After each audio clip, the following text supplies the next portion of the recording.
Olá, moçada! Chegamos ao finalzinho dos plateumintos! Hoje a gente vai falar da última classe desses vermezinhos.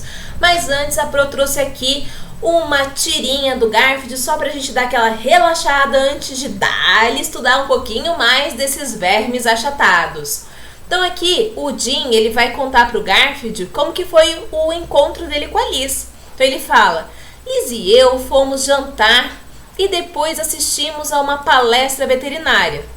Né? Vai jantar com a namorada para assistir depois uma palestra? Só Jesus na causa, ainda mais veterinária. E olha o que eles assistiram nessa palestra.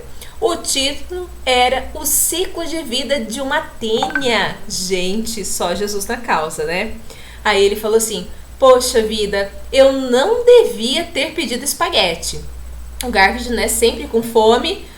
Estamos com fome de novo, não é? Não é? E olha aí, moçada, realmente ele não devia ter pedido. Opa, olha aí, o espaguete do Jim. Acho que ele pediu alho e óleo, né? Olha só, o espaguetão. Podia ter pedido um pouquinho mais, né?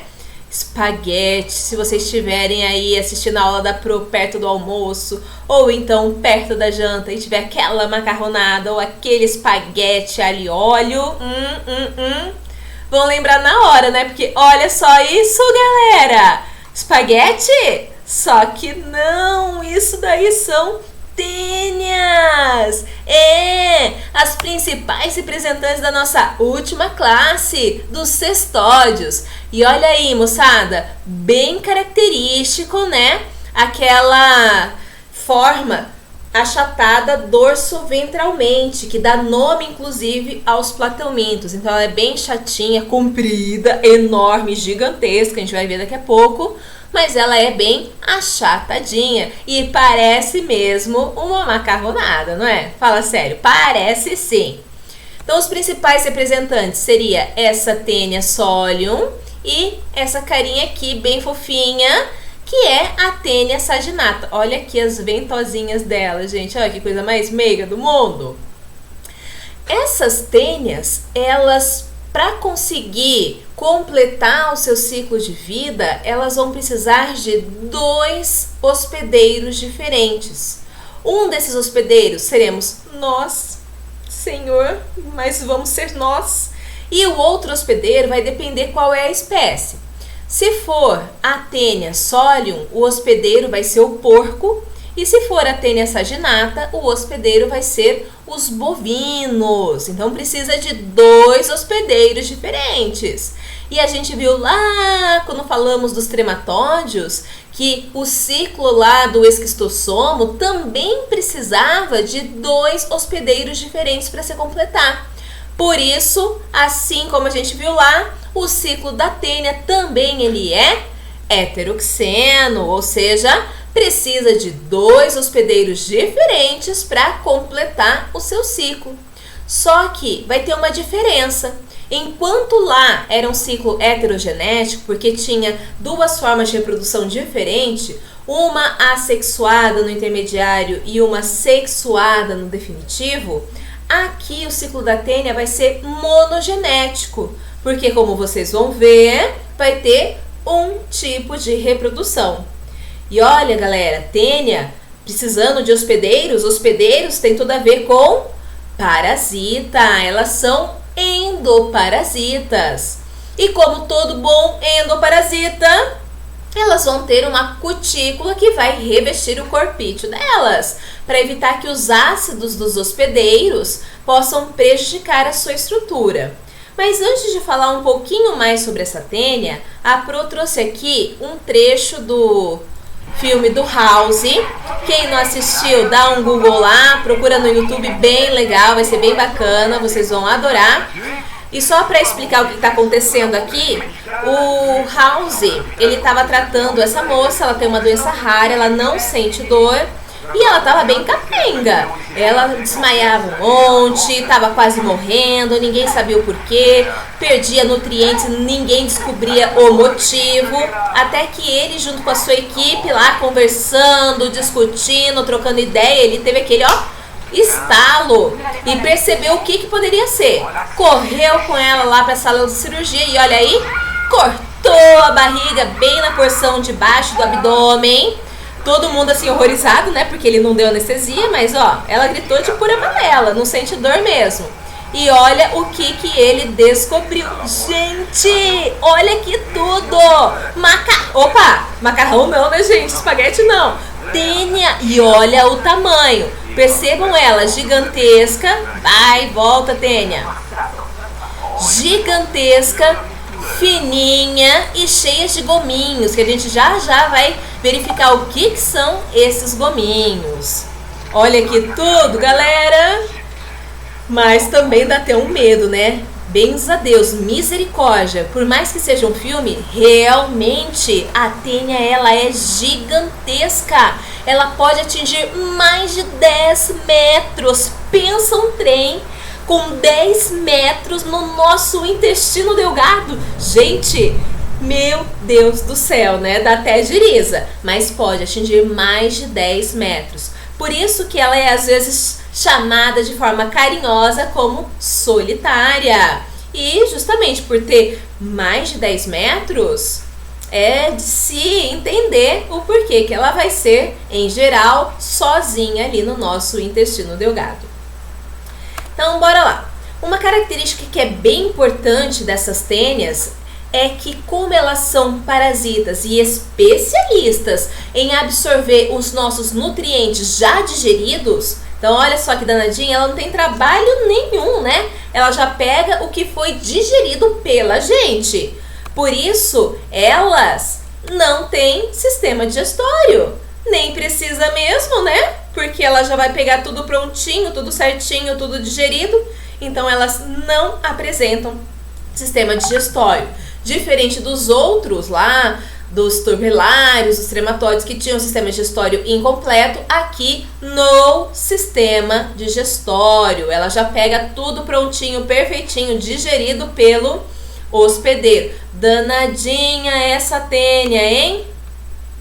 E por mais que ela seja longa, a gente consegue dividir em 3 pedacinhos, assim, só 3 pedacinhos. É a parte que parece uma cabecinha, que a gente vai dar um nome de escólex. Essa parte que parece um pescoço, que a gente vai chamar de colo. E essa parte zona gigantesca, esse tudão que sobra da tênia, que a gente vai chamar de estróbilo. Então aqui, pegando a cabeça, pegando o escólex, é nessa regiãozinha que a tênia ela vai se fixar na parede do intestino delgado do hospedeiro. Por isso, ela vai apresentar essas estruturas de fixação. Ela pode ter esse rostro com ganchos, com espinhos para fixar, pode ter ventosas. No caso da tênia solium, ela é, olha que tranqueira. Não basta uma única estrutura de fixação, ela tem as duas. Ela tem tanto os ganchinhos, o espinho aqui, como também as ventosas. Já a tênia saginata, ela vai ter as ventosas para se fixar a parede do intestino delgado. E olha só, essa daqui, a tênia solium, fica fazendo esse movimento. Ai, meu Deus, que gastura! E aí, fixou, ela consegue absorver os nutrientes pelo corpo dela. Aqui a região do colo, então ele vai ligar o estróbilo ao escólex, mas ele tem uma função bem importante. Aqui no finalzinho ocorre uma divisão chamada de estrobilização. Essa estrobilização é uma divisão transversal que vai servir para formar esses gominhos aqui, que a gente vai chamar de proglótes ou proglótide. Então, quando a gente olha essa parte do estróbilo da tênia, ela é toda formada por esses gominhos, toda formada por esses inúmeros proglótides ou proglótis. Quando ele recém é formado aqui no colo, no finalzinho do colo, ele ainda é imaturo. À medida que vai se distanciando, aí essa proglótide ela fica madura. E galera, cada proglótide ela vai ter tanto o órgão reprodutor masculino, olha aqui o testículo, como também o feminino, ovário aqui e O útero, ou seja, cada pedacinho, cada proglótide do estróbilo vai ser hermafrodita e acontece autofecundação aí, galera. Reprodução sexuada. Olha, se cada proglótide ela é hermafrodita e pode acontecer autofecundação, você imagina quantas proglótides gravidinhas vão ter no final do processo? Muitas, né? Tanto que uma pessoa que esteja com a teníase, que é o nome da doença causada pela tênia, ela pode liberar no meio, por dia, 700 mil ovinhos de tênia. É muito ovo, galera. Então, as últimas proglótides, elas vão se desprender, elas todas gravidinhas, cheias de ovos, né? Elas vão se desprender e saem para o ambiente junto com as fezes do hospedeiro. De novo, aqui, escólex com a estrutura de fixação, pode ser com ganchos, ventosas, os dois. O colo, no final do colo acontece estrobilização para formar estróbilo, pedacinho do estróbilo. Como que chama o pedacinho? Proglótide ou proglótis. Lembrando que cada proglótide é hermafrodita, acontece autofecundação. As últimas, lá graviditas, cheias de ovinhos, vão ser desprendidas e vão sair no meio junto com as fezes do hospedeiro. E como que tudo isso acontece, Pro? Como que a pessoa vai se infectar, ela vai adquirir esse verme? Bora lá para o ciclo de vida, que venha!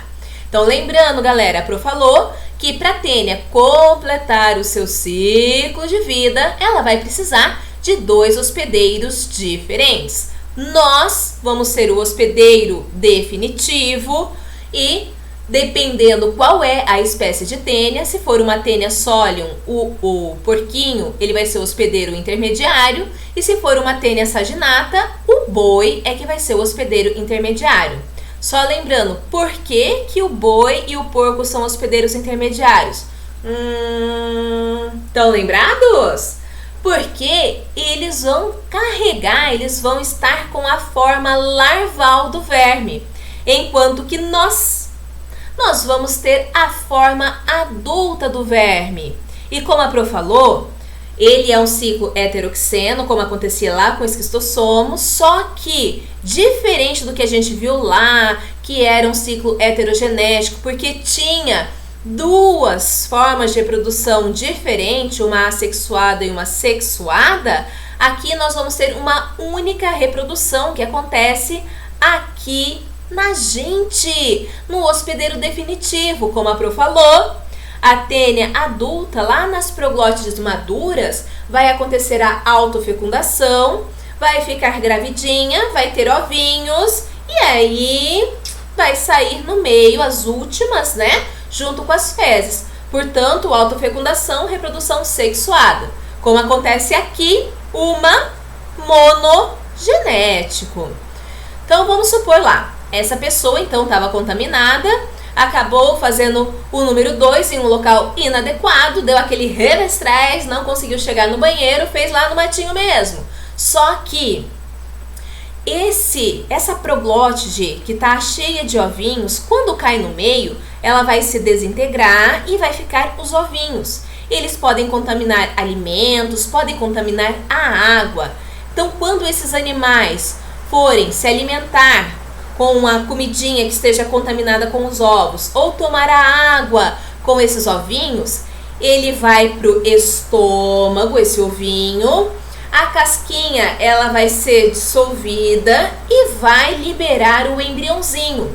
Esse embrião ele é chamado de oncosfera ou hexacanto, ele é cheio de espinhos. Quando vai para o intestino, ele rompe a parede, cai na corrente sanguínea e vai para a musculatura desses hospedeiros intermediários, na forma de larva chamada de cisticerco. Então aqui a gente vai ter um envoltório, aqui um líquido e ela ali dentro bem protegidinha. Então o cisticerco seria a forma larval que vai estar na musculatura, na carninha do boi ou do porco, dependendo qual é a espécie. Então, Quando a pessoa vai se alimentar dessa carne mal cozida, mal assada ou mesmo crua, tomar cuidado, porque olha, é uma carne sem procedência. Eu não sei se estava a vigilância sanitária atuando no local. Pode ser que eu encontre uma carne cheia de bolinhas assim, que parecem canjiquinhas. Mas não, isso aqui não é sagu, isso aqui não é canjiquinha, isso aqui são cisticercos, são larvinhas da tênia. Então tomar muito cuidado. Até quando eu fazia faculdade lá na UEM, quando Adão era menino, minha prodizou falava: ai gente, meu caseiro, eu não sei o que eu faço com ele. Ele chega pra mim e fala: ai professora Ivanilde, olha que delícia essa carne. Mostrava uma carne nesse naipe assim, né? Olha, cheio de canjiquinha. Quando a gente morde, estrala, faz crack na boca, dá todo um sabor especial. Ui, que nojo! Ela explicava 1 milhão de vezes, mas ele não se convencia. Ele falava assim: não, mas não tem problema, é gostoso, vou comer desse jeito mesmo. E ele comia uma carne cheia de cisticerco, galera. E aí ele ficava com o quê? Ficava doente, ele ficava com a teníase, que é a doença causada por essas tênias, seja a tênia solium, se for a que vai ter o hospedeiro intermediário o porco, ou a tênia saginata, que tem o hospedeiro intermediário o boi. Então tomar cuidado, para quem gosta daquela carne mal passada, pensar 2 vezes, hein? Pois bem, a pessoa foi lá e comeu essa carne mal passada ou crua, adquiriu esse cisticerco que foi lá pro intestino.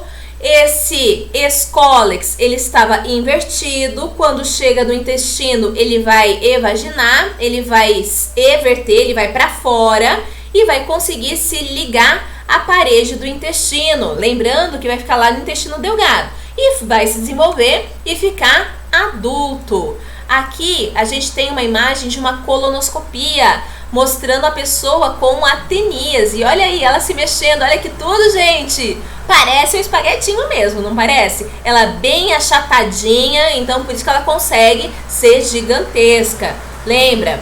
Verme achatado, dorso ventralmente, plateumento. E aqui mostrando ela fora, né, do corpo, mas ainda viva. Ai, gente, olha só o escólex aqui.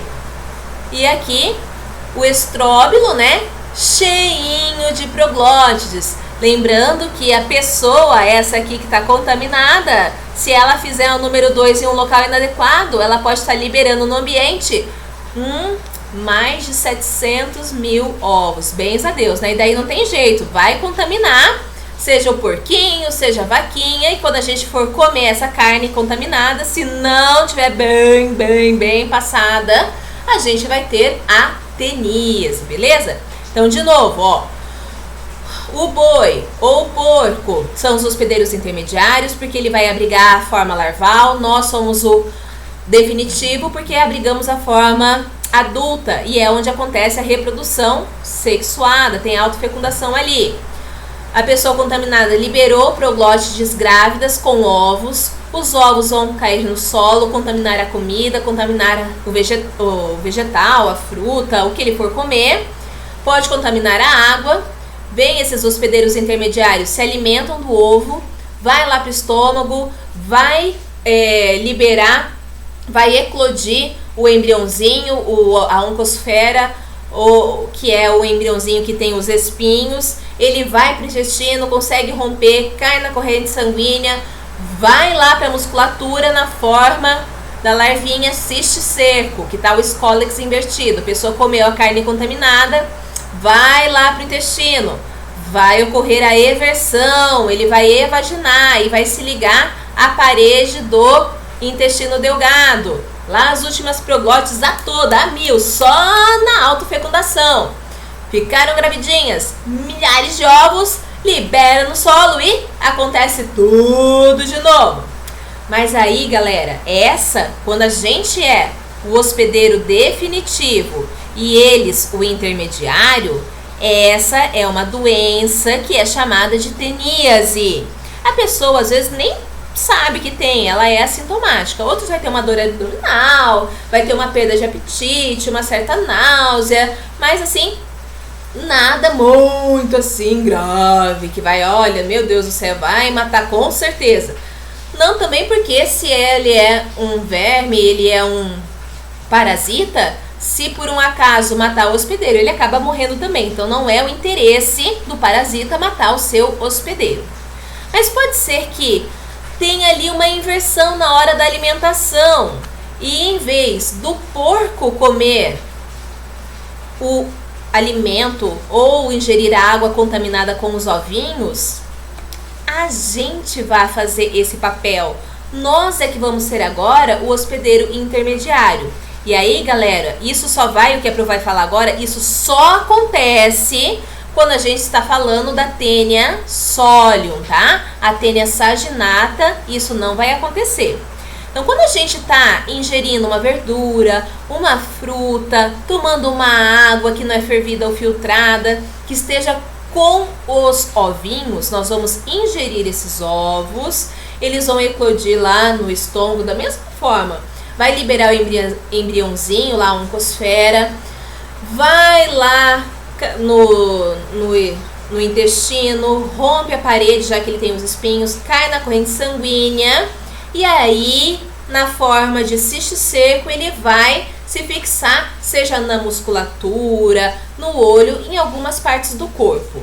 Quando a gente está com o cisticerco, quando a gente está abrigando essa larva, a doença que a gente vai ter é chamada de cisticercose, porque a gente vai ter o cisticerco. Lembra, galera, isso só acontece com os ovinhos da Taenia solium. A gente não vai ter cisticercose se a gente se alimentar com um alimento ou água contaminada com os ovos da Taenia saginata. Então a gente acabou se alimentando dos ovinhos da Taenia solium.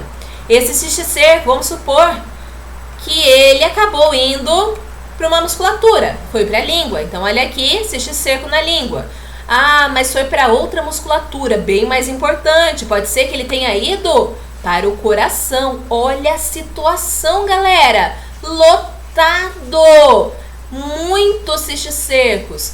E como parece canjica, as pessoas acabam chamando popularmente esse cisticerco de canjiquinha. Ou pode ser que esse cisticerco ele tenha ido para o olho. E aí pode causar até a perda da visão, pode causar cegueira. Mas o que é bem mais preocupante é quando esse cisticerco ele vai para o cérebro. Gente, olha a quantidade de cisticerco que tem nesse cérebro. E aqui a gente fala que a pessoa ela tem uma doença chamada de neurocisticercose. Essa é grave, essa é do mal, essa pode levar à morte, então é bem perigoso. Cisticercose é bem mais perigoso do que a teníase, já que aqui há uma chance da gente ir a óbito, principalmente se estiver aqui no cérebro, então não é legal. Por isso, galera, como que a gente vai se prevenir? Primeira coisa, tratar o doente, né? Porque se ele não estiver contaminado e estiver lá, não teve jeito, deu aquele revestrez e fez o número 2 em um local inadequado, estando sem esse verme, estando sem a Taenia, não vai ter aquele ciclo, não vai fazer com que uma outra pessoa adquira a teníase. Mas galera, falando sério, né? Não, né? Vamos lá. Temos que ter saneamento básico, educação sanitária, não fazer número 2 em qualquer lugar. Isso aí evita que seja feito aquele ciclo, esses ovinhos caiam no solo e seja ingerido por outras pessoas. Além disso, importante lavar muito bem os alimentos, lavar muito bem frutos, verduras antes da gente ingerir. Porque se tiver ovinho aqui da Taenia solium, aí lascou. Porque a gente vai ter cisticercose, que é bem mais perigoso do que a teníase. Então, hábitos de higiene é primordial. Além disso, a pessoa pode, inclusive, adquirir a cisticercose por autocontaminação. Por isso que eu falo, higiene é o que há. Foi lá no banheiro, fez número 2, isso aí principalmente com criança, né? acabou saindo, não lavou as mãos e acabou levando a mão à boca. Pode ter então uma autoinfestação. Ela pegou os ovos dela mesma e acabou ingerindo. Então, higiene é o que há. E para quem gosta daquela carnezinha mal passada, com sanguinho, não muda, gente. O canal para não ter teníase é um torrãozinho, é uma carninha inham bem passada. Belezinha? Bacaninha? Bom, galera, por hoje é só. Espero que tenham entendido, mas se não entenderam, é só mandar aquela mensagem esperta, seja pelo chat, pelo fórum, por e-mail, que a gente vai tentar sanar as dúvidas de vocês. Até a próxima e beijo!